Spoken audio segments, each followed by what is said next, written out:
Hey there friends, how are you? I'm Tory, Favro, horror author and your reviewer, and today we are going to be looking at this movie right here, The Dark and the Wicked.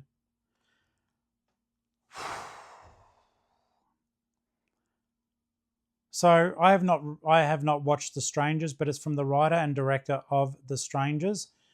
The Dark and the Wicked. I have covered this before, but not on this channel. It was some time ago, in fact, and I even think at the time, I think the director may have reached out to me. I could be wrong. If you are the director, I can't remember who it was. And that's terrible. Oh, look, I can't even read the small writing because I've got elderly eyesight. I'll put it in the notes anyhow. Guys, this movie, The Dark and the Wicked, I cannot recommend it highly enough. This is a movie, it's a Shudder original. Okay, Shudder is the horror streaming channel. But they also put out physical media.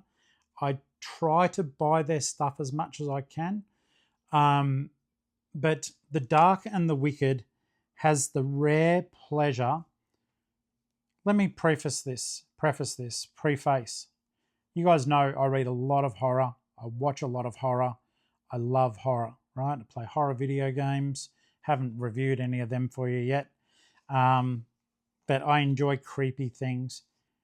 This movie, The Dark and the Wicked, would be one of the few movies in recent history where whilst I wasn't scared, I was genuinely disturbed and uneasy and unnerved for the majority of the film. This is utterly, utterly wonderful, and I cannot recommend it highly enough. Let me give you the blurb.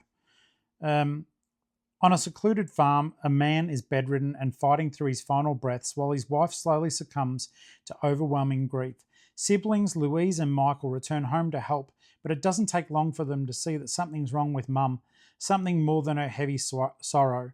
Gradually, they begin to suffer a darkness similar to their mother's, marked by waking nightmares and a growing sense that an evil entity is taking over their family.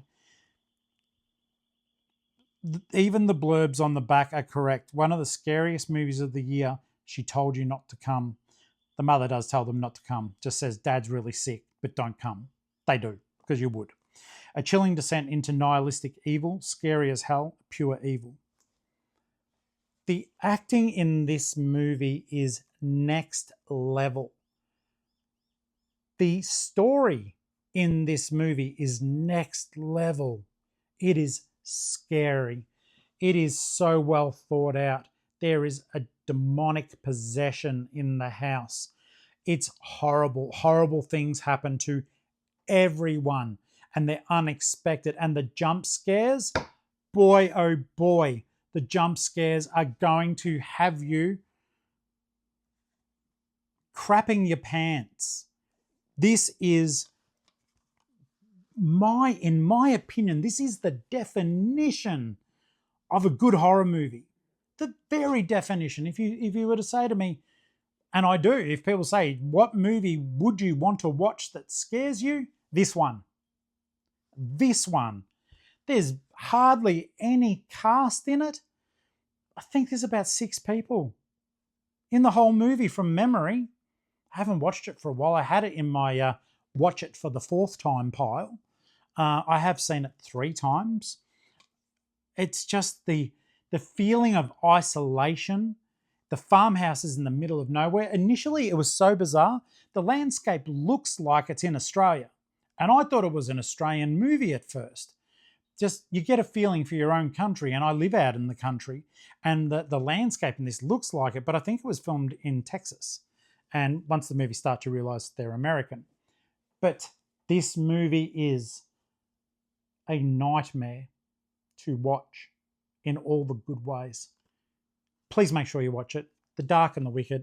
I don't know if it's probably on Shudder streaming. I've got a physical copy. It did come out a few years ago. I'm a strong believer, guys. If you do love your movies, please get them on physical.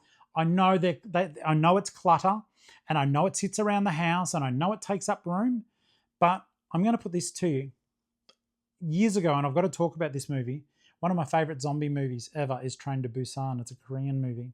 I won't spoil it for you. But I say to everyone, watch Train to Busan. Don't watch English dubs or anything. Just watch it in Korean with the subtitles. It's so good. So it was on Netflix. And I remember I watched it once on Netflix and I thought, I'm going to support them. I'm going to buy the real movie. So I did. But it was just easier to get the streaming up when friends came over. And it wasn't there. Netflix had removed it. But I still had the movie. I think it's kind of criminal that these movies can be taken from us, these moments in time that are precious and amazing, and get us to live through an adventure on the screen. They can just take them. If you buy a physical copy, they can't take it off you. I can watch this whenever I want. I can watch Train to Busan whenever I want. I own the movies. So that is something important about physical media. That's why I show you books. I do have books on my Kindle. I get to review a lot of books that my author friends, the independent horror community is pretty darn special, both the readers and the authors. And I'm lucky that some of the authors do say, hey, Tory, I'm very, very lucky. I'm blessed that my writing has been well regarded. I'm very, very, very lucky. I don't even know how or why, but I've got some people in the space who do like my writing, and they'll say, do you want to read this? And I'll get advanced copies, but they're digital. And then like Ben sent me this digital. Well, I wanted to dunk his book in a hamburger, so I bought the physical copy. In any case, guys, this is an amazing movie. I don't want you to miss out on something incredible. Get it. The Dark and the Wicked. That's the end of the review. I'm going to just keep saying how scary it was. I do not want to wreck this. Make sure you're watching it with surround sound too. It's going to wreck your head. I'll see you on the next one.